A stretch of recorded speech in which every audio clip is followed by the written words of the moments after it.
I sit here with a smile on my face, not because I was happy about what I watched tonight, but I sit here with a smile on my face to let you all know that Paul Heyman's first night on Monday Night Raw as executive director was a complete failure. Is this what you want? This fucking foliage? Is this what you want? Mr. Dips?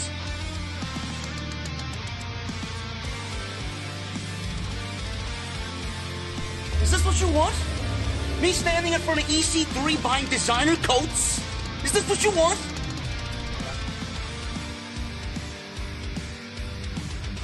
Me sitting in some hipster hotel in Williamsburg, Brooklyn, fluffing pillows? Is this what you want? I don't believe this. This graffiti art, hipster hotels, avocado toast. All I want is a fucking Guinness. An ice cold Guinness. What the hell does that mean?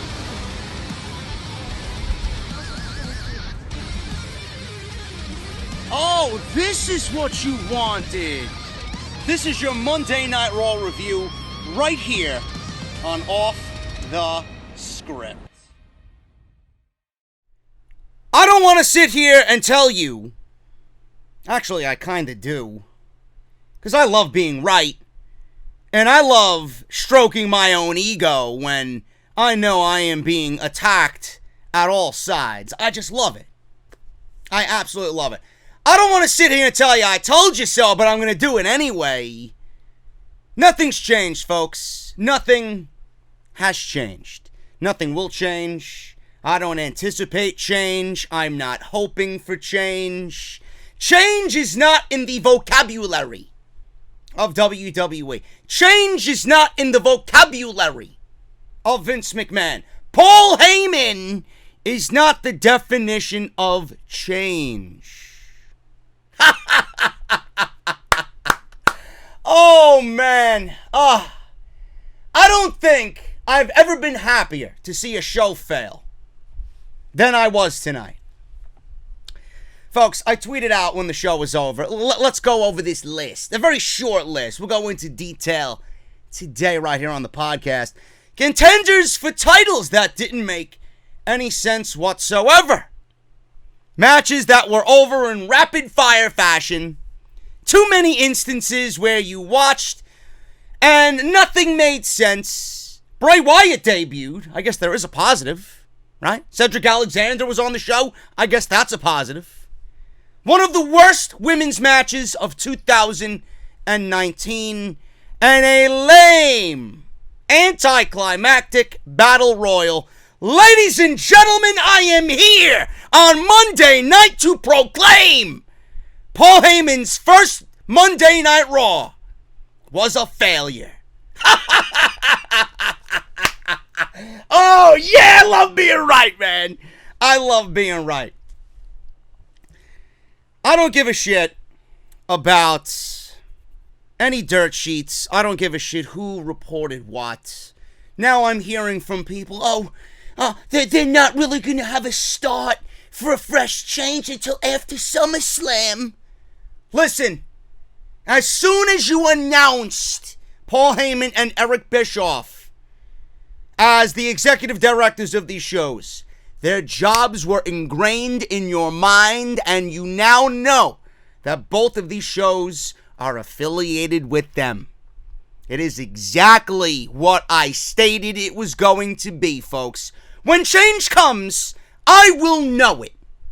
I will tell you when I see it. You will know it. Because either you watched it for yourself and could see what's going on, or you're just going to hear it from me one way or another. But until change physically happens, there is no change. I'm not believing a goddamn thing that this community has to offer me. Soon as those names were announced for these shows as executive directors, you all wanted to throw a fucking parade. You wanted to get the confetti out. You wanted to pop the champagne. What happened? Where are they? Where's the change? I don't see any change. From what I see, SummerSlam is off to a fucking terrible start. Sounds like Vince McMahon to me. This show sucked, folks.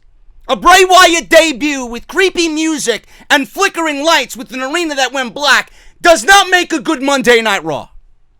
I'm sorry. You need to scale that shit back right now. I don't give a shit what you hear from a Wrestle Talk. I don't want to hear you talk about a Cultaholic. I don't want to hear you talk about a Steven Larson or a Brian Zane or a BC Amplified. I don't want to hear nothing from you. Nothing. I take great pleasure in seeing all of you fucking fail along with this show. I really do. And I don't mean my core audience. I don't. I love each and every one of you. But when I am right, I am right. Believe me, I would not be here doing this if I was going to come on here and make myself look like a fool. Who was right and who was wrong? What happened on tonight's show? Was it a good show? The answer is no. Paul Heyman and his first Raw was a complete disappointment. You can tell me all you want until you're fucking pink in the face how Paul Heyman wasn't affiliated with this show. The day he was announced, he was affiliated. And they were affiliated for the reasons I've been stating for 3 weeks now. Heyman and Bischoff were placed in these roles to take your attention away from who really is still running these shows. Who are we all going to blame now? Right? Did you hear his name come out of my mouth yet? We all know who's running the show. Now your attention and your disappointment and your failures are all going to reside in Paul Heyman and Eric Bischoff. Vince McMahon, there's the name. There he is. He's still writing the shows. Everybody knows he's still writing the shows. Everybody knows he still has the final say. But now our attentions and now our love and hope and faith and all this shit relies in these two guys. And it's not going to change. But I tell you, man, I promise you that when these shows show change, when I feel change, when you feel change, you and I, everybody in the community will know it. I cannot wait to see people's reactions, not only to what I state here, because I continue to laugh at everybody saying all I do is complain.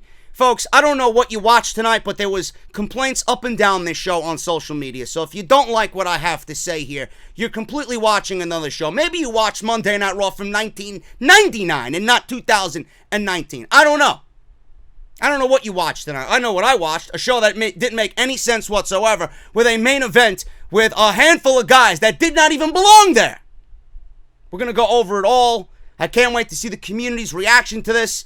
A Bray Wyatt debut, Sister Abigail to Finn Balor, does not make a good Monday Night Raw. Get it through your skulls. In fact, that was the only good thing on this show, next to Natalia's promo on Becky Lynch. And that was pretty much it. I don't know what else to say. I don't know what else to tell you guys. We're going to go over it all right here on the podcast, man. Follow me on social media at JD from NY206. Hit that subscribe button down below. Turn on that bell for all notifications.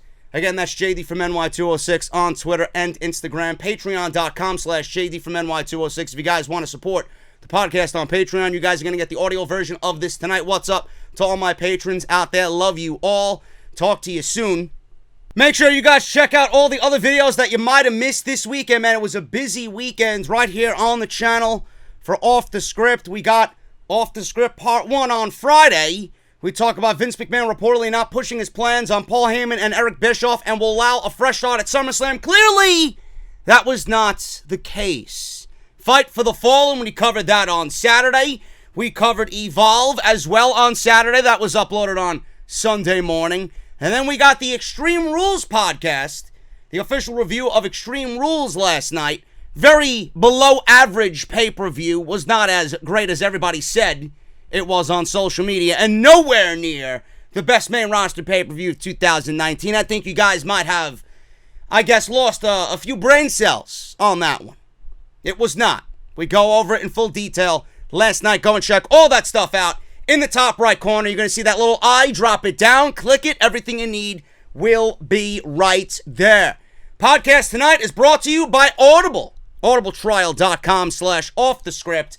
Make sure you guys use our unique link for 30 days free of Audible service and 1 free audiobook of your choice. All you have to do is use our link, go through the sign-up process. You will not be billed, and you will be on your way to get 30 days free of Audible service. As a thank you for signing up, just for listening to the show, Audible's going to give you 1 free audiobook of your choice.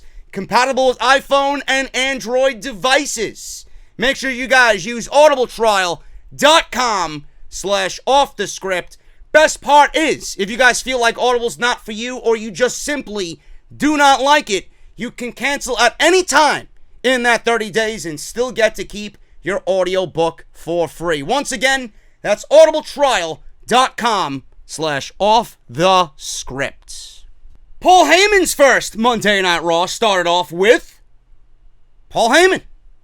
Paul Heyman and Brock Lesnar, the new WWE Universal Champion, successfully cashing in his Money in the Bank briefcase on Seth Rollins, getting his revenge for WrestleMania 31. Finally, all these years later, Rollins in that mixed tag team Extreme Rules match, which, by the way, I'm not sure if you know or recall, with his girlfriend, Becky Lynch.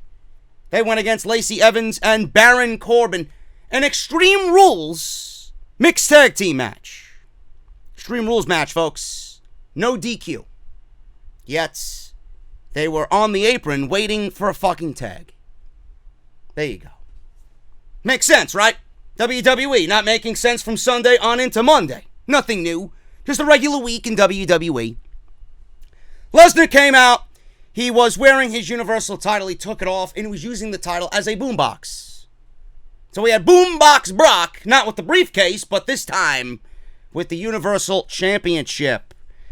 So Heyman was in the ring and he says he told people the truth and they'd rather he told them a lie.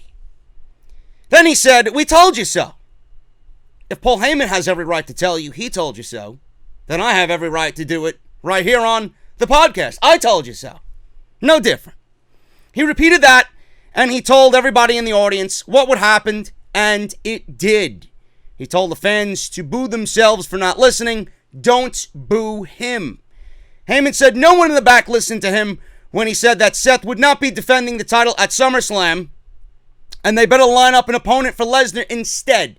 I don't know if you've heard, he says, but I am the one that has all the stroke around here right now. Blatantly telling you, folks, and this was done by design. This wasn't done in the previous weeks. This was done tonight. He has all the stroke around here right now. What does that mean? This show is his. This show tonight was his doing. So there you go. When you now need someone to blame, you can revert right back to this promo. On this night, 7/15/19, Paul Heyman opening Monday Night Raw. He has all the stroke around here. I have all the stroke to let you know that your show sucks on a weekly basis now. Moving on. So he blatantly says he's in charge. He said he has decided how they will determine who faces Lesnar at SummerSlam. Heyman said the Conqueror. It's not the easiest to negotiate with because Lesnar does what he wants to do. He said that they're going to have a cross-branded, whatever the fuck that means, a cross-branded Battle Royal. Not just a Battle Royale, an All-Star Battle Royale. A cross-branded Battle Royale. What does that mean? What is a cross-branded Battle Royal? Is WWE still pretending that there's a brand split? Come on, folks. The brand split is all but dead. WWE simply has to come out and state, there is no brand split anymore. We are doing what we want, when we want, with whomever we want. That's a joke in itself. There is no cross-branded Battle Royal. It is simply a Battle Royal. Now, he said the winner can make history by losing to Brock Lesnar at SummerSlam. He pointed at the big screen and showed each of the 10 participants in this match. Folks, I am one who likes logic. I am one who likes to watch something and have it make sense. I want my wrestling program to flow from one week to the next. Okay? Let's go over these names. Seth Rollins.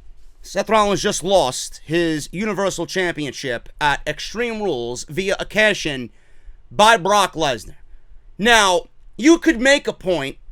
You could make the case for Seth Rollins getting right back in there. It's just simply a battle royal.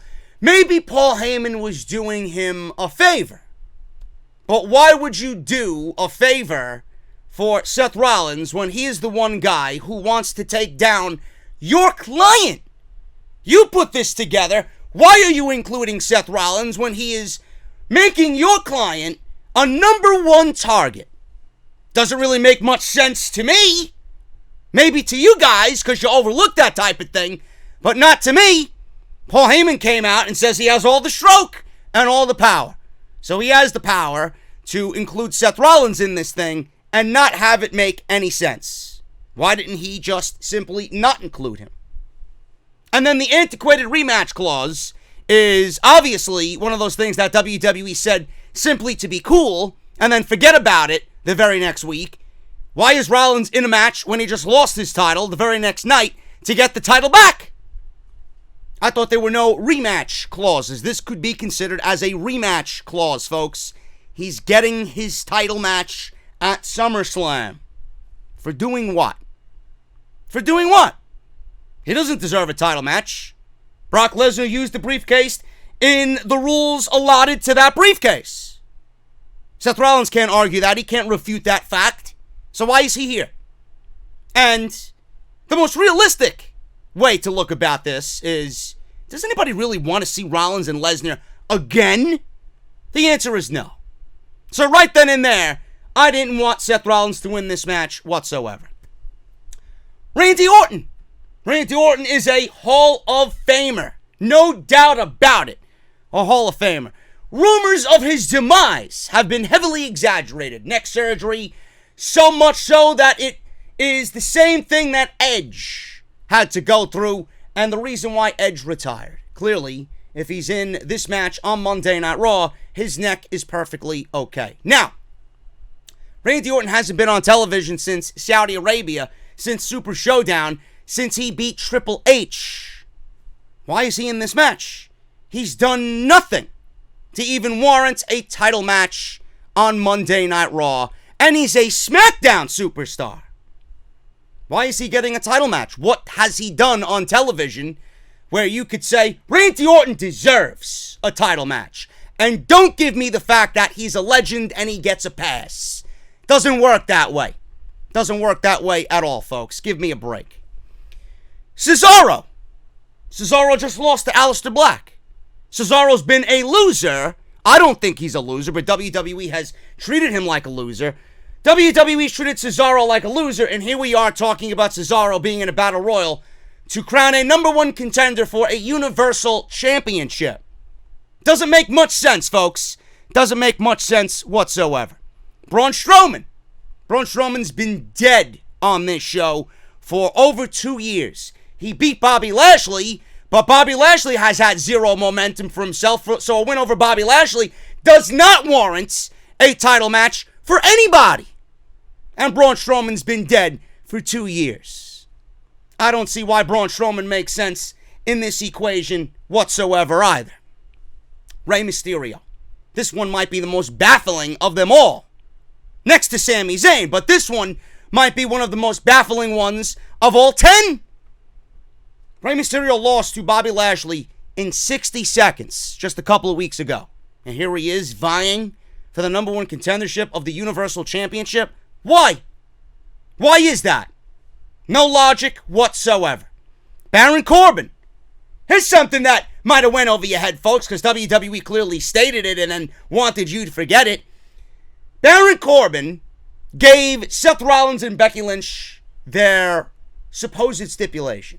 Winners take all at Extreme Rules.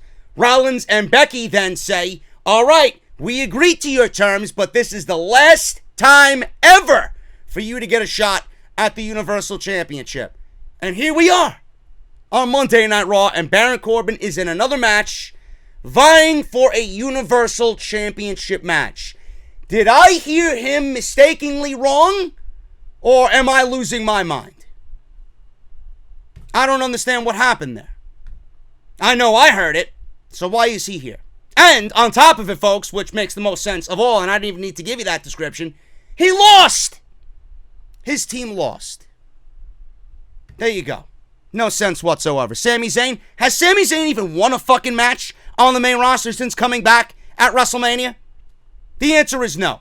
The biggest loser next to Samoa Joe on the main roster and Dolph Ziggler is Sami Zayn. Why is he here? No reason given. Bobby Lashley. Bobby Lashley has been dead as anyone on this show. I don't get it. And he lost to Braun Strowman at Extreme Rules. Yet here he is getting a Universal Championship opportunity. And Roman Reigns and Braun Strowman were the only ones in this crew who legitimately won their matches at Extreme Rules. But that doesn't mean Roman Reigns gets a title shot. Anyone but Roman.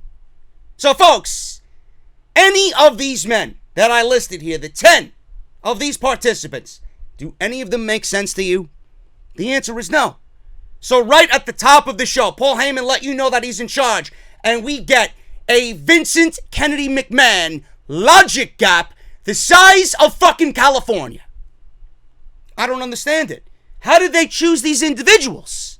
Did they randomly fucking pick names out of a hat? Did they throw a dart at the fucking dartboard? Did they just magically dream these names in their sleep last night? How did they come up with these names? None of them made any sense whatsoever. JD, you're being too harsh. JD, you're looking at it from a very analytic perspective. This is what I do. If you aren't looking at it in that way as a fucking adult, then what are you doing? I don't understand your logic. This is fucking ridiculous to me. And it didn't make any sense whatsoever. In fact, it insults all of our intelligence. Paul Heyman closed with, in this universe, you are all Brock's bitches. And you know what? We are all Vince's bitches. Because we're still here watching.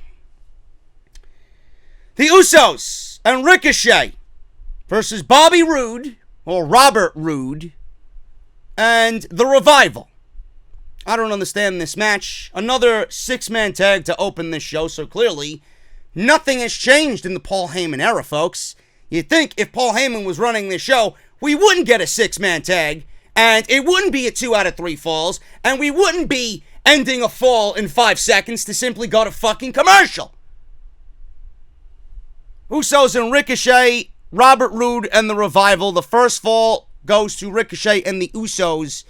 In under 1 minute, Ricochet tagged in, hit Dash with his recoil, like he's a fucking gun in Call of Duty, and then a shooting star press for a quick first fall win.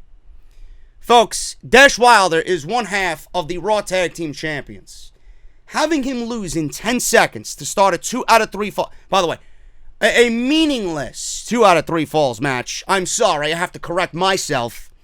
Dash Wilder, who is half of the Raw Tag Team Champions, in a meaningless 2 out of 3 falls, 6-man tag, whatever the fuck that is. Do you know how damaging that is to somebody? Honestly. Are you asking yourself these questions? JD, you know what? You're right. He's a Raw Tag Team Champion who just beat the Usos last night. The very next night is losing in 10 seconds in a first fall in a 6-man tag, 2 out of 3 falls match. What sense does that make? Now you see how damaging these 2 out of 3 falls matches are now becoming. It is ridiculous. The second fall went to The Revival and Roode in 7 minutes. The Revival regrouped at ringside. Roode was yelling at them from inside the ring. Ricochet and Roode battled next. Jimmy rallied, Dash blind tagged in, and gave Jimmy a face-first slam for the pin. So there you go. They got the second fall. Now, they go to commercial break, not after the first fall, but after the second fall. Ricochet and the Usos eventually win in a total of 11 minutes. Jey Uso dove onto Wilder. Rude tried to blindside Ricochet with a Rude Awakening, but Ricochet blocked it and downed Rude before hitting his 630 for the win. What does it mean at the end of the day? Nothing. It means absolutely nothing on Monday Night Raw, folks. After the match, the Usos and Ricochet are celebrating for what? I don't know. Maybe they got a $25 gift card to Applebee's courtesy of Baron Corbin. I don't know. AJ Styles, Carl Anderson, and Luke Gallows came out and mouthed it off. Ricochet dove onto them, and the Usos joined in. There was a big brawl at ringside. The Usos super kicked Ricochet off the ring apron and then delivered super kicks to Anderson and Gallows. Rude yanked Jimmy out of the ring, threw him into the ringside barricade. The Revival then gave Jay a shatter machine. Ricochet returned to the ring and springboarded onto Rude and the Revival. Then Styles caught Ricochet by surprise with a phenomenal forearm. The sell job here by Ricochet off the phenomenal forearm was one of the best I have ever seen from A, the phenomenal forearm, and A, from Ricochet. So it was beautiful. He sold the shit out of that. Styles stood over Ricochet, trash-talked him, and shoved the U.S. title in his face after his illogical victory on Extreme Rules Sunday. So that was that. I didn't give a shit about any of this, and these six-man tags have got to die 1,000 deaths. They need to go away. They mean absolutely nothing but time filler. You cannot put your tag team champions in a position, or a champion, period, in a position to lose a fucking fall in 10 seconds. That is absurd. Absolutely absurd. The War Raiders, Hanson and Rowe, I don't know who this Ivar and Eric are. Might be other beings from another fucking planet. The War Raiders, Hanson and Rowe, versus Vinnie Bruner and Jackson James. He has his names reversed. He's got his last name first and his first name last. So this ended in 1 minute. Another 1 minute match here for the Viking Raiders. They hit Thor's hammer for the win. I don't understand why these guys are still in enhancement matches on this show. I'd love to know why. I can tell you why, because it goes back to what I stated. Triple H creates, Vince McMahon fucking kills. You know what killed him? The fucking name change. You changed their name and their entire momentum when they hit Monday Night Raw. You took their names and you killed them. You took their tag team name and you killed it. Ivar and Eric were then known as the Viking Experience. People outraged, people complained on social media. You changed the name because you didn't come up with it. And you needed to put your own stamp on it. So then you named them the Viking Raiders instead of the War Raiders for whatever fucking reason. You can't say war on network television. Meanwhile, you could turn on the fucking news and see war happening right before your eyes. This is the same company that had Kofi Kingston deliver a middle finger with no bleeping of it out on SmackDown Live. Yet you can't say War Raiders on Monday Night Raw. You changed the name and you gave these guys a completely different identity. If you don't think the fan base picks up on that, then you're mental. You should have never changed anything from what they did in NXT. They were cool. They were fucking great. They had the names. They had the in-ring style down. They had the entrance. They have none of that. They have none of it on this show, and we are in July going towards SummerSlam, and these guys are still in enhancement matches. We know what these guys can do. Put them in the ring with a fucking contender and let them go. Enough of the bullshit. Moving on. We went to a segment with Drew McIntyre, and apparently Drew McIntyre had a tough week. Oh, poor Drew McIntyre. I know, sitting next to Shane McMahon, man, gotta be a fucking daunting task. Gotta be miserable. By the way, no Shane McMahon on this show. Holy shit. Gotta add another positive to the fucking column. No Shane McMahon on this show. Awesome. So they said Drew had a tough week.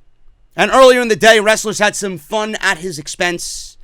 For no apparent reason, a camera was following Drew McIntyre backstage, just like there was a fucking camera in Drake Maverick's hotel room as he was about to fuck his wife on their honeymoon.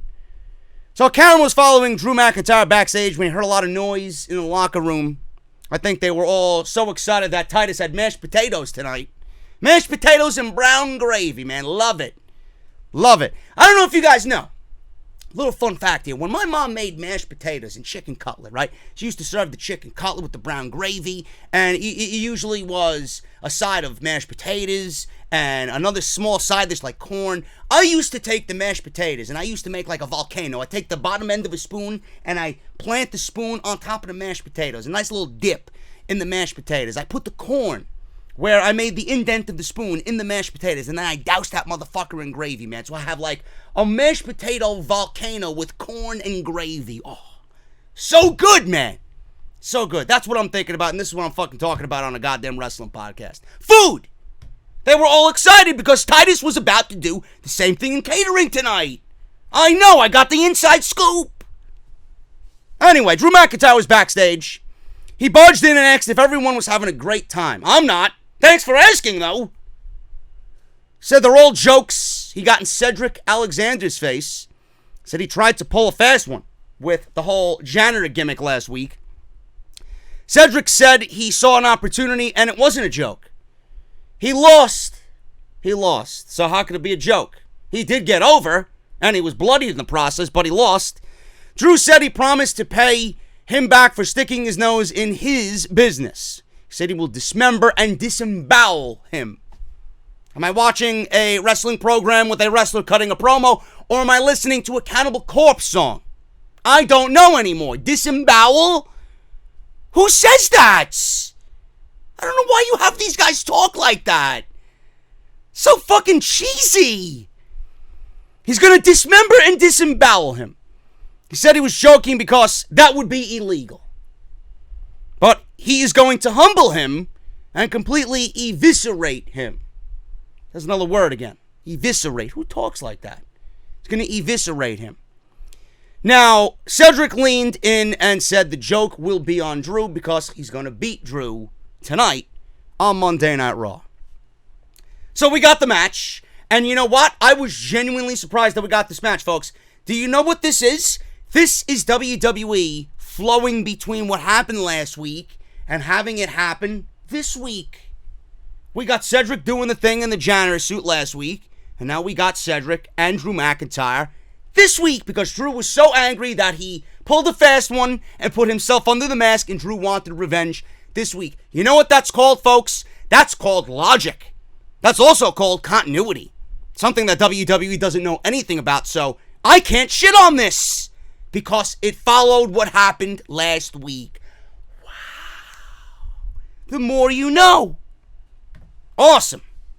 McIntyre loses in 3 minutes. So all my pleasant surprise happiness went away, and we got Drew McIntyre losing in 3 minutes. Not that I'm upset that McIntyre lost, the fact that the match went 3 minutes. How could you tell a story in 3 minutes? I don't get it. So this was a shocking pinfall loss, a massive upset, is what the commentary team was saying. It was a roll-up out of nowhere, or a victory roll, it looked like. I think it was a victory roll. Yeah, anyway, it was a fluke pinning combination. Took the loss, and that was it, 3 minutes. I don't know why this didn't go longer. I don't know why the women's match went 25 fucking minutes. Jesus Christ, you couldn't give another 10 minutes to these guys? You had to give the women 25 minutes tonight. That's the only thing I didn't like about it. You give these guys time to go, I guarantee you they will tear it down. That's a shame. That's quite pathetic that McIntyre and Cedric Alexander got 3 minutes on Monday Night Raw. On a 3-hour show, these two get 3 minutes? That's inexcusable, man. That's inexcusable. Do a better job and book your talent better than just 3 minutes on Monday Night Raw. Prioritize who needs to be prioritized and take away from those that don't belong in the ring. I like this. It's just one of those things that I wanted to see more of. And I only got 3 minutes. Charlie Caruso interviewed Roman Reigns, asking how he will carry his momentum from last night's battle with The Undertaker against Shane and Drew into the Battle Royal. Said this is his week from the ESPYs to the movie premiere to whipping everybody's ass last night. Said the only way he can finish this week is by dominating tonight and winning the Battle Royal and then taking back his Universal Championship. Please, anybody but Roman. Use it, hashtag it, whatever you gotta do. Anybody but Roman. Samoa Joe versus Finn Balor. Samoa Joe lost to Kofi Kingston at Extreme Rules. Very lackluster match. I knew it was going to end that way. Everybody knew it was going to end that way. So it was not surprising whatsoever. Finn Balor lost the Intercontinental Championship to Shinsuke Nakamura on the pre-show. The IC title was on the pre-show. Oh, I'm sorry. You can't say pre-show anymore. Vince McMahon has an edict out that you cannot call it the WWE pre-show or the Extreme Rules pre-show, the SummerSlam pre-show.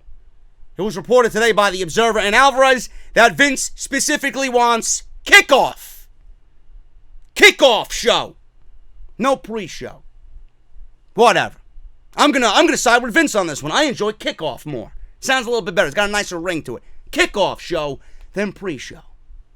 So I'm not gonna shit on that one because I actually like that decision myself.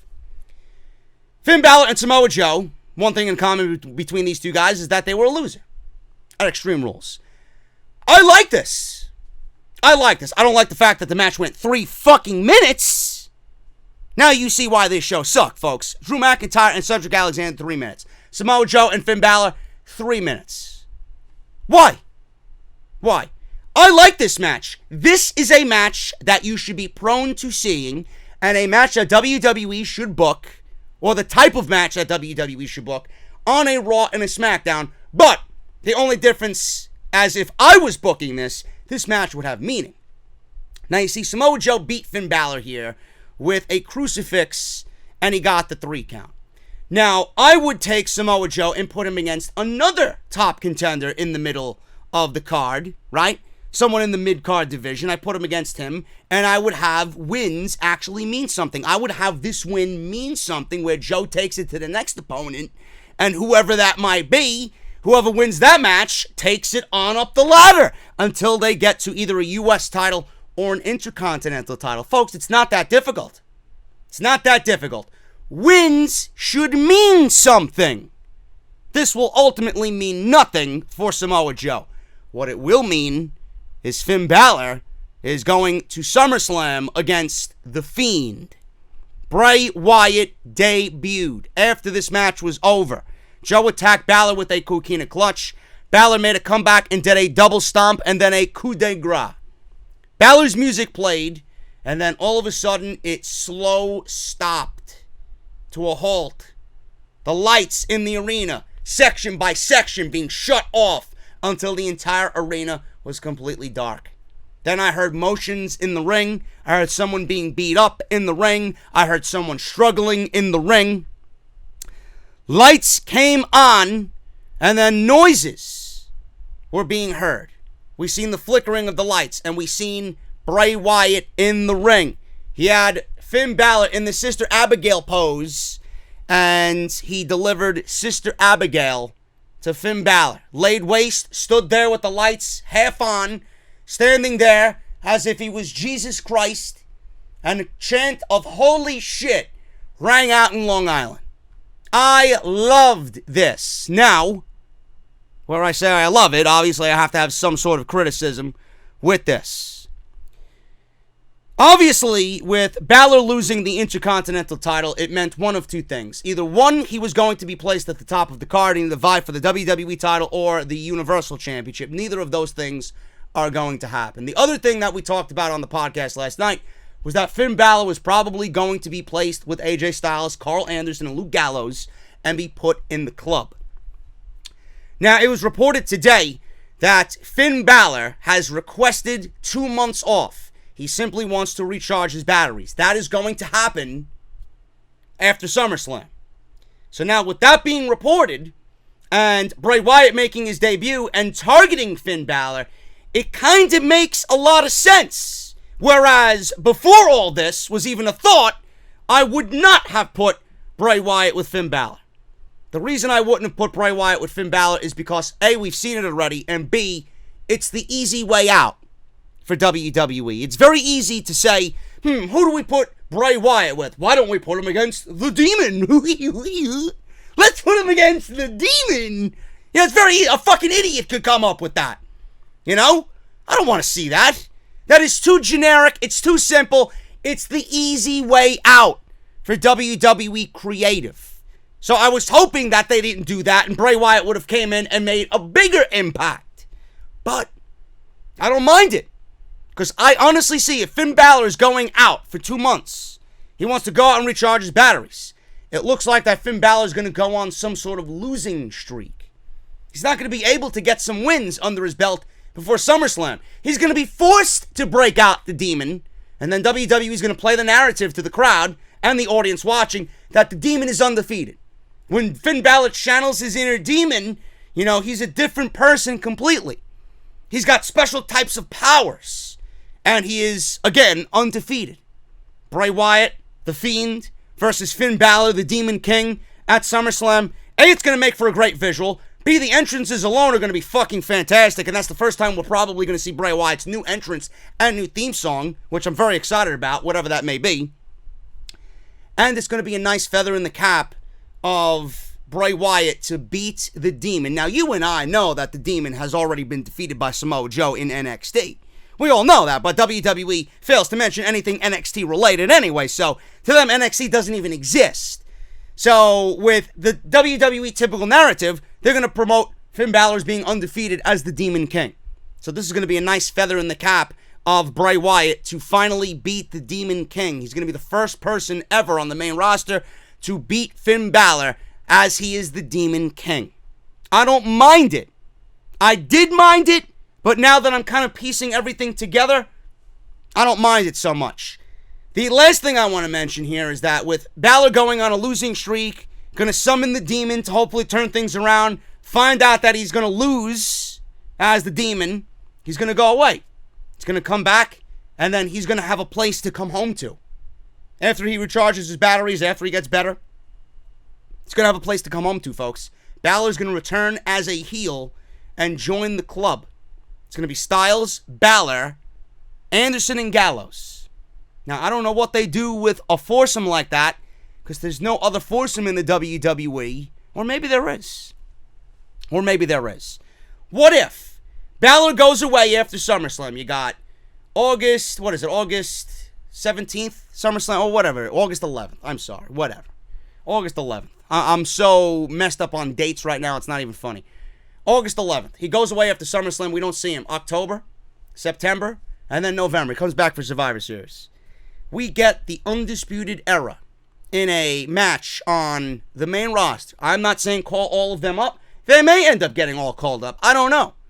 I hope not. But that's the only other foursome I could think of. There's no other stable for the club to really feud against, so putting them together with nobody for them to feud against is kind of a moot point. It doesn't even make any sense. Why are they together? What is their purpose? What do they plan to do? Unless another foursome comes in and kind of says, listen, you guys are old. This is our territory. This is Undisputed Era's territory. What if we get the club with Styles, Balor, Gallows, and Anderson against Cole, O'Reilly, Fish, and Strong? Survivor Series. I like it.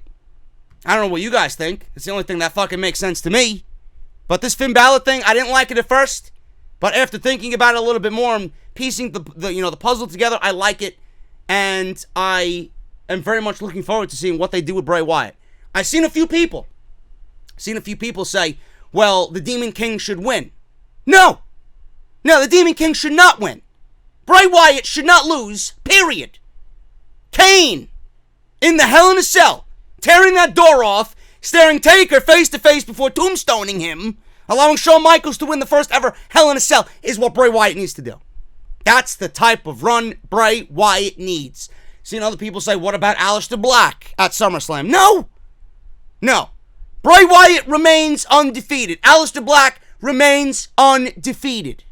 Neither man should lose. Bray Wyatt should not take a loss for a very long time. I want to be sitting here same day next year with Bray Wyatt undefeated. That's what I'm talking about. I thought this was great. Finn Balor and Bray Wyatt, something that I'm going to be looking forward to. Bray Wyatt looked phenomenal. The mask, the in-ring gear, the lighting, the creepy sound effects, his new physique. He looks magnificent. Can't wait to see what they do with this. Drake Maverick and his wife checked in. Drake registered as Mr. and Mrs. 24/7 champion.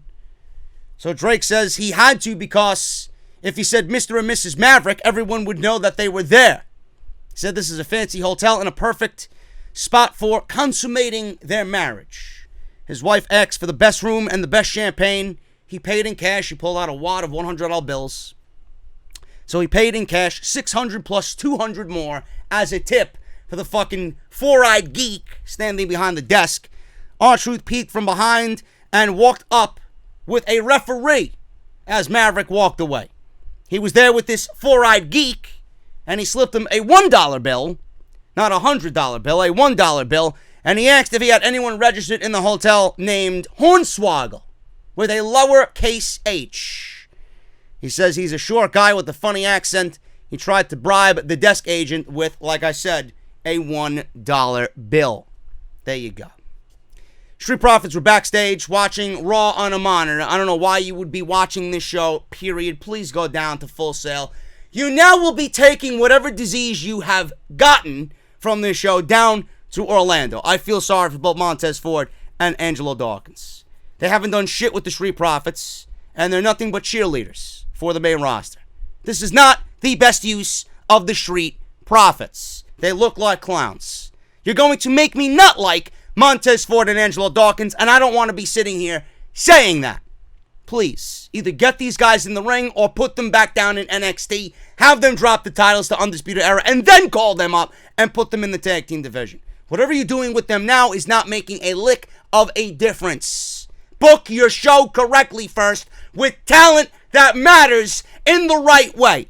This is not the right way for Montez Ford and someone of his ability and Angelo Dawkins, the Street Profits. I'm sorry. Zack Ryder was in the ring. Long Island was the home of Raw, so clearly that put Zack Ryder in a match. That's the only time they remember Zack Ryder's even employed. Oh, Raw's in Long Island. Don't we have that bro? Yeah, put him in the ring. Ryder gets a chance to wrestle on Raw because they're on Long Island. They went backstage. Maria Kanellis said she will wrestle instead of Mike Bennett. She said even pregnant, she has a better chance to defend the honor of their unborn baby than he does. She walked past him and towards the ring. She tried to explain to the ref what was happening. Mike said, "No, I got it. I'm going to show you what I could do. I'm going to do it." He runs to the ring, and that was it. Ryder hit Rough Ryder in 8 seconds. 8 seconds. And Mike Bennett loses again on Monday Night Raw. Mike Rome mentioned when he made the announcement of Zack Ryder winning, he mentioned Zack Ryder and the winner of this match in less than 1 minute, Zack Ryder. I wish Vince McMahon would cut the shit and leave his personal vendettas and his personal gripes behind the curtain. This was a clear fucking indication that both Maria and Mike are being punished. If not already, if you haven't figured that out already, this was even worse than anything than we've seen. Because they really let you know, and the winner here in less than 1 minute, Zack Ryder. Come on, give me a break. He's already tapped out to Becky. He's already been emasculated in the ring. Might as well just fucking cut his balls off. You know? Jesus Christ, where's Kai and Ty when you need them? Anyway, moving on. We had AJ Styles and Carl Anderson, Luke Gallows against the Lucha House Party. Why this match was happening, I have no fucking idea. So, Ricochet snuck to the ringside area from the crowd, I'm assuming. Yanked Styles off the ring apron, attacked him. Several referees came out, pulled them off each other, and then they went to commercial break. By the way, the match had already started. And Ricochet came in and yanked AJ Styles off the apron and started to beat up AJ Styles during the match. I ask, where the fuck is the logic here, folks? They did not call for the DQ. I make a mention of this on Twitter. And people were attacking me, as always. Why do you call out WWE for this? You didn't say anything about AEW on Saturday. Oh, but alas, my fellow clown, I certainly did. I made mention of Christopher Daniels getting involved in the Lucha Brothers match with SCU. Where's the fucking DQ? But the difference is, Jim Ross actually made a mention on commentary that the referee, it's up to them. It's their discretion. If they want to be lenient, that's what they're going to do. I didn't hear anything like that from Michael Cole. So I'm here assuming, where's the DQ? Are we now just completely overlooking basic fundamentals of pro wrestling simply to get to a fucking commercial break? Do you see how ridiculous this is, folks? This edict, this rule needs to die. It needs to die like the New York Mets 2019 season. Ooh. Sorry for you Met fans out there. The Braves are on fire. On fire. They're not going to win the World Series, believe me. They're going to get to the NLCS and lose to the Dodgers. They're going to get swept in 4 games. I'm telling you right now, they are not going to the World Series. I'm going to enjoy my moment now, win another division crown. It doesn't mean anything. They're going to lose to the Dodgers. Believe me. I am a fortune teller. I know. If they get to the World Series, I'd be shocked. And if they do, they're going to lose to the Yankees. Ganderson. Styles and Anderson and Gallows, whatever the fuck you want to call them. The club win in 10 minutes. Who gives a shit? Kalisto was the one who got pinned here, and that was it. I don't even know why the club is fighting the Lucha House Party. What the fuck does this match even mean? This is exactly why we need an explanation as to why they got together. What is their overall goal? You see, Undisputed Era is together for one simple reason. Adam Cole not only is best friends with all of them, that's a great reason, but not the main reason that you're together. Adam Cole has laid out an edict. The Undisputed Era will be dripping in gold in 2019. Where's AJ Styles' edict for the club? I don't know. Something needs to be said as to why these guys are together and what their mission statement is. Until then, matches like this are completely worthless to the viewer at home. So, we had Seth Rollins. He was interviewed. He was very upset about losing his title and having Becky Lynch attacked by Baron Corbin. Baron Corbin made me a fan of him for at least one night. Baron Corbin and what he did to Becky Lynch was the best part of Extreme Rules. He said Becky Lynch is one of the toughest human beings he's ever seen. She's going to be okay. Of course she is. She took an end of days. Everybody's taking an end of days. Did you see them not make Monday Night Raw the next night? He said he doesn't know if she'll show up tonight. That's up to her. But Baron Corbin found out firsthand what happens when you push him too far. He said that's a small taste of what will happen to anyone that gets in his way tonight in the Battle Royal. There you go. Naomi, Natalya, Alexa Bliss, and Carmella. Fatal 4-way elimination match for the Raw Women's title #1 contender for SummerSlam.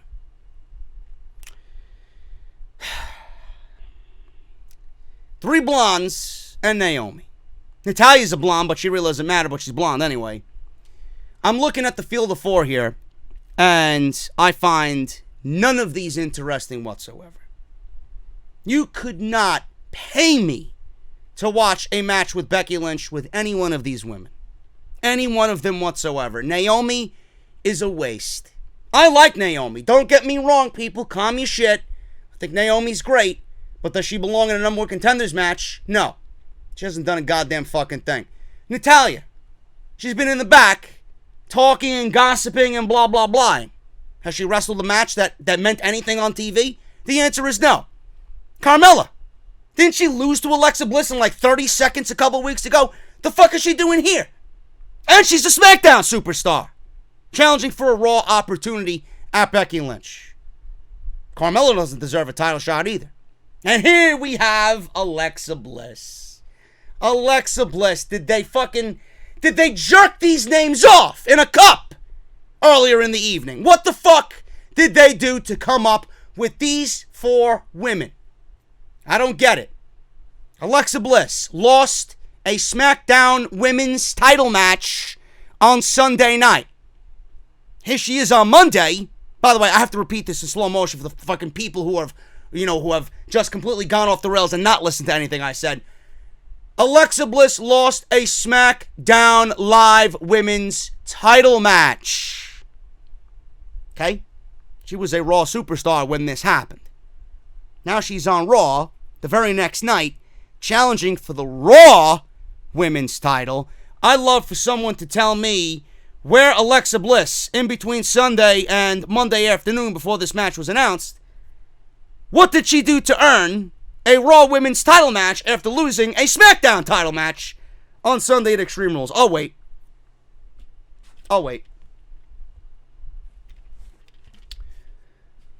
Still waiting. I'm giving you guys ample amount of time to type in the comment section. I'm waiting. Give up? The answer is nothing. The answer is zero. She's done absolutely zero. Nothing. I don't understand it. I really don't get it. This match made no sense to me. And the best thing about this match was the fact that Long Island shit all over it. Chance of this is awful. Carmella was eliminated first by Alexa Bliss. Alexa Bliss did absolutely nothing in between the bell ringing and the first fall coming to an end. She stood on the outside and legitimately watched the match with Nikki Cross. Eliminates Carmella. She kicked Natalya in the chin. Bliss snuck into the ring and rolled up Carmella off the super kick. There you go. What a fucking champion that is, huh? Awesome. Naomi kicked away at Bliss, and Nikki was at ringside cheering Alexa Bliss on. Natalya tried to suplex Naomi at ringside, and Naomi blocked it, hit a blockbuster off the ringside steps. Moving on here through this thing, which was fucking boring, by the way. Naomi was eliminated second. Bliss on offense. By the way, I have to go over this. Bliss in this entire match, folks. I kid you not. I am not exaggerating. Standing on the outside with Nikki Cross. Comes in, steals a pin by doing nothing. Goes to stand back on the outside to stand with Nikki Cross or stand by the ring post. Does nothing. No wrestling involved here. She gets back in the ring to do a headlock. Then she gets kicked outside the ring and stands around doing nothing, fantasizing about what type of coffee she wants after the match on the road to the next city. And that was pretty much it. Rinse and repeat. Stand outside, no wrestling. In the ring, chin lock, no wrestling. Stand outside, no wrestling. Alexa Bliss. Why are we pushing this woman on television? Why? Now you see why. Tonight was blatant why she's being pushed on television. Tits, ass, blonde hair, and whatever else she did as far as extracurricular activities. Give me a fucking break, folks. Alexa Bliss is a fucking disease to women's wrestling. She is awful. She might be the sweetest fucking girl you could possibly ever meet. The Alexa Bliss character and what she does in the ring is atrocious. She does not, and I mean this from the bottom of my soul, she does not make anyone who she's in the ring with better at the end of the night. To me, that is a failure of a pro wrestler. This woman does not need to be in a title match just because you want her to. There's so many women on this roster you could put in this match. Asuka, Kairi Sane, Ember Moon. Where the fuck are they? Why are we using the Carmellas and the Naomis and the Natalyas and the Alexa Blisses of the WWE? Why? Why couldn't you just keep Naomi, add Asuka, Kairi Sane, and Ember Moon to this match to come up with a number one contender for Becky Lynch, being that there's no fucking brand split anymore? Why not? Why? Or better yet, why not just eliminate this fucking match? Have Becky Lynch come out and say, there's nobody else for me on this fucking show. Who's going to challenge the man at SummerSlam? And out comes Shayna Baszler to choke the living shit out of Becky Lynch for one reason and one reason only, for Ronda Rousey. I would have taken Shayna Baszler. She's a Paul Heyman girl. Where's Shayna Baszler in this entire thing? That's what I would have did. Everybody else on this fucking roster sucks. This is not what Becky Lynch needs. At all. And I'll get to that in a second. Naomi was eliminated. So, Alexa Bliss, I believe, was running the ropes. She then kicked a charging Natalya. She then sunset flipped Natalya, but Natalya rolled through and leveraged Naomi's shoulders down to the ground. Naomi was eliminated. So it's now down to Natalya and Alexa Bliss. This is where the crowd was chanting, "You suck.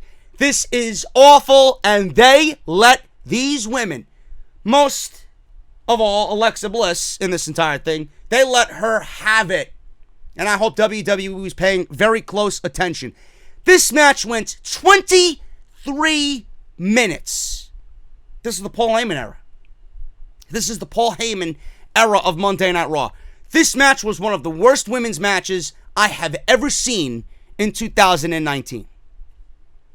I don't know who gave these women 23 minutes or gave the okay to give these women 23 minutes yet. Balor and Joe got 3 minutes. Cedric Alexander and Drew McIntyre got 3 fucking minutes. And the Battle Royal at the end got 10 minutes. WWE fucked up. And I hope everybody on social media, and continues to do so after the fact, lets them have it. This was a disgrace. This was a sheer embarrassment of women's wrestling on the main roster. Outside of Ember Moon, Asuka, Kairi Sane, Becky Lynch, Charlotte, Sasha Banks, and Bayley, this women's division is fucking terrible. Terrible. And you're not even using 80% of those women on the main roster right now. And what do you think's going to happen tomorrow on SmackDown Live? Bayley is going to have a number 1 contenders match. Whoever they're going to fucking find for her to defend that title against at SummerSlam, it's going to be Charlotte. It's going to end up being Charlotte. So what's the point? They continue to go back, rinse and repeat, and use the ones that they only want to use and neglect everybody else. Natalya wins in 23 minutes. She got a sharpshooter in the ring. Bliss tapped out. Good. Goodbye. Natalya wins, earns a match against Becky Lynch at SummerSlam. This is what we do now. Because WWE is so fucking lazy to book anybody else. They go with another creative. How long did it take them to come up with this creative decision? SummerSlam is in Toronto. That's in Canada. We're going to book Natalya against Becky Lynch. How easy. How lame. How cheesy. How easy. How lazy. This is what we do now. We're giving title matches at pay-per-views, the second biggest pay-per-view of the year, to Natalya because she's a Canada native and SummerSlam is in Toronto. When the woman's done virtually nothing to even earn a shot at the title to begin with. Unless this is Natalya going heel for the fucking 80th time, I don't give a shit. The promo was promising. But don't make it about, oh, I respect you, you're my good friend, we've always been friends, let me fucking vomit in the fucking corner. Doesn't need to be about that. Respect. Fuck respect. This is the title. There's no respect here. You're in Canada. SummerSlam. This is one of your last opportunities to take the belt off of Becky. You do what you need to do. You say what you need to do. None of this fucking bullshit, prissy, sissy shit. Fucking ridiculous. This women's match was awful. Alexa Bliss needs to fucking quit, period. I hold nothing back when I talk about the woman. She is one of the worst wrestlers. She is iconic level.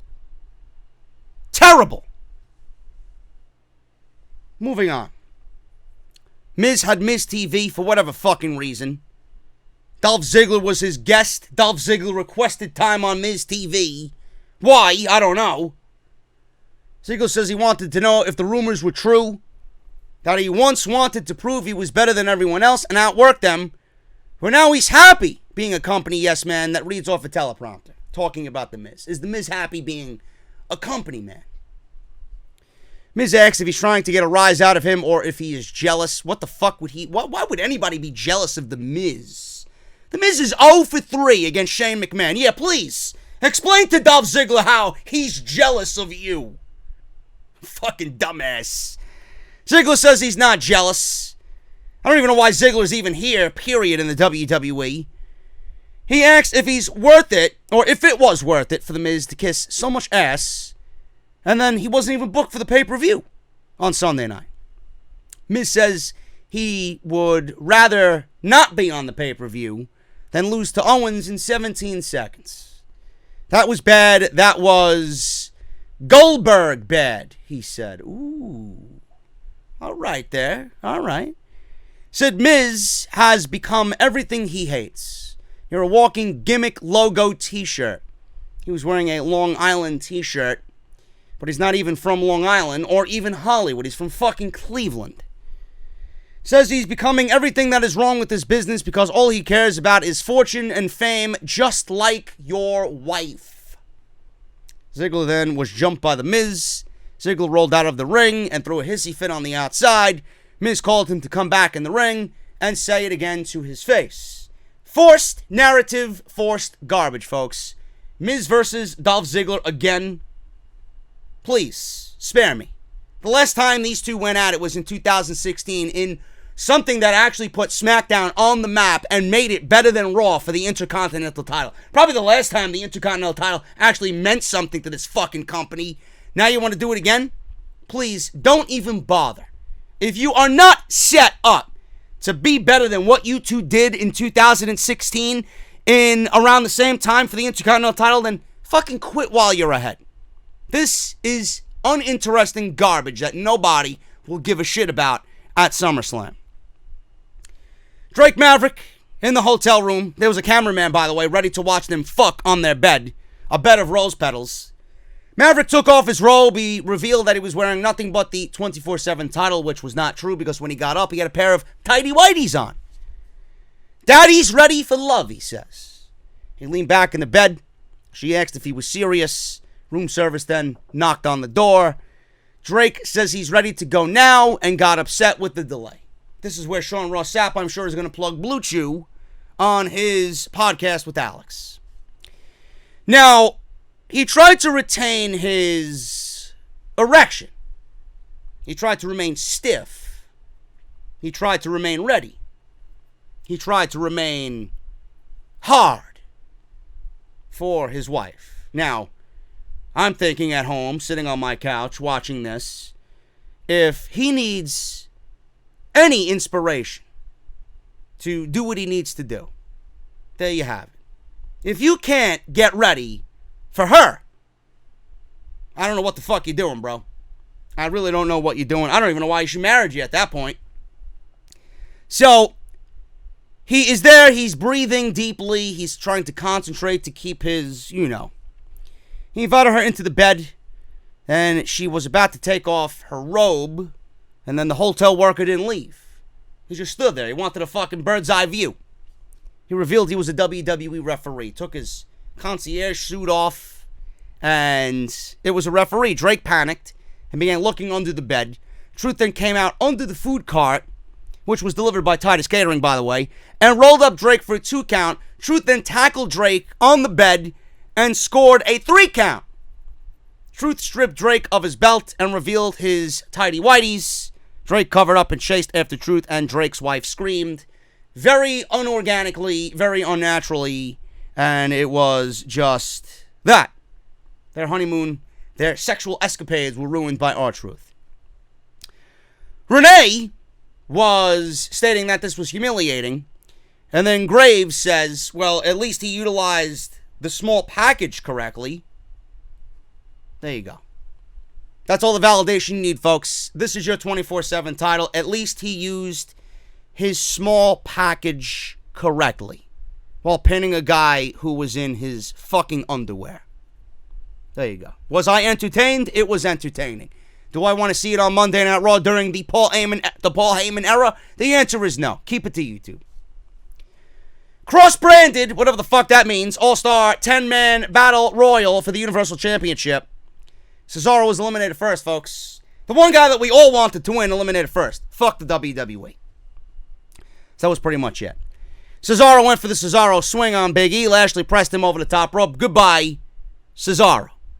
Ray then gave Lashley a 619 and a springboard dropkick. Braun then tossed Lashley over the top rope. Both of the guys that I would have wanted to win. And yes, believe me, believe it or not, I wanted Lashley to win this thing because A, would have been the freshest matchup, and B, it would have been the most legit matchup. And something that I think Paul Heyman would actually do. Lashley versus Lesnar at SummerSlam. But we didn't get that. So Cesaro and Lashley, my 2 picks, gone. Fuck the WWE. Braun then torched Lashley out. Big E and Braun had a mid-ring stare down. Big E looked good against Braun Strowman. Braun shoulder checked Big E down, setting up a running power slam. Big E slipped out, gave Braun the big ending, which looked fucking great. Orton gave Big E an RKO. Sammy then tossed Big E out. Sammy dancing around like a fucking clown. He gets RKO'd. And then he is eliminated by Randy Orton. So it's Randy Orton, RKO to Sammy, 619 by Ray on Sammy. Orton eliminates Sammy. Reigns then is going at it with Orton. Orton gave Reigns an RKO. Ray Mysterio went after Orton. Then he gives Reigns a 619. Reigns gave Orton a Superman punch. Orton fell through the ropes. Orton fell through the ropes. He wasn't eliminated. WWE books their battle royals in the same way every single time. With somebody outside sleeping until the last guy's in the ring thinking he won, and it's not over yet. So that was his role in this entire thing. So it was Reigns, Seth, and Braun with Baron Corbin. This didn't bode well for Baron Corbin. Reigns gave Corbin a drive-by on the outside as we had Braun holding him. Seth kicked Corbin, threw him over the rope. That had to feel good, said Michael Cole, because of what he did to Becky. Poor Becky. It was down to Seth, Braun, and Reigns. They showed Lesnar and Heyman watching. Braun gave corner splashes to Seth and Reigns, but Reigns came back with a spear. Braun moved, and Reigns hit Seth instead. Braun grabbed Reigns by his throat and threw him over the top rope, but Reigns held on, tried to muscle Braun over, and Rollins shoved both guys over the top rope, thinking he won. Randy Orton came in, and he was the last guy in there with Seth Rollins. Seth celebrated. Orton threw Seth over the top rope. Seth held on. They exchanged punches. Orton dragged Seth and DDT'd him from the second rope. Orton looked over at Lesnar. Heyman threw some words back at Randy Orton. Seth recovered, delivered a stomp, and then threw Orton over the top rope, and Seth Rollins wins this battle royal that went not 10 minutes, but 8 minutes, and we are getting a rematch for the Universal Championship. Folks, SummerSlam is shaping up to be a piss-poor effort already. Just by what we've seen, we got Lesnar and Rollins again. We got Miz and Dolph Ziggler teasing something. Finn Balor versus Bray Wyatt, the only thing that I'm actually excited about. Becky Lynch versus Natalya, not interesting at all. You couldn't pay me to fucking be interested in that shit. I'd rather watch paint dry than watch Natalya in the ring with anybody. SummerSlam ain't looking good. Monday Night Raw was not good. I don't give a shit what you say. I uncovered logical after logical after logical here, and WWE making these matches with no thought at all about what they are doing. This is Paul Heyman's first effort. This sucked. And I know it's his first effort because as soon as they announced his name, this was his first effort. His first effort was 2 weeks ago. Then what happened the very next week? Right back to the same old show that they gave you all year. Now, after Extreme Rules, and we are now on our way to finish up Vince McMahon's fucking shit. Now we're starting fresh. Still felt like a Vince McMahon show. The show was not good at all, folks. I don't want to hear from anybody that the show was good. A Bray Wyatt debut, Sister Abigailing Finn Balor, makes a good show not. Did I say that right? I hope so. Whatever. I'm getting the fuck out of here. This show sucks. Monday Night Raw is going to be the same shit, and I'm not excited about SummerSlam. And they got a Raw reunion next week, folks. On the road to SummerSlam. They're having over 40 legends on the show. Over 40 legends that are going to be taking time away from your regular talent. Over 40 legends taking time away from SummerSlam build and storylines. A desperation attempt at ratings, if I ever seen one.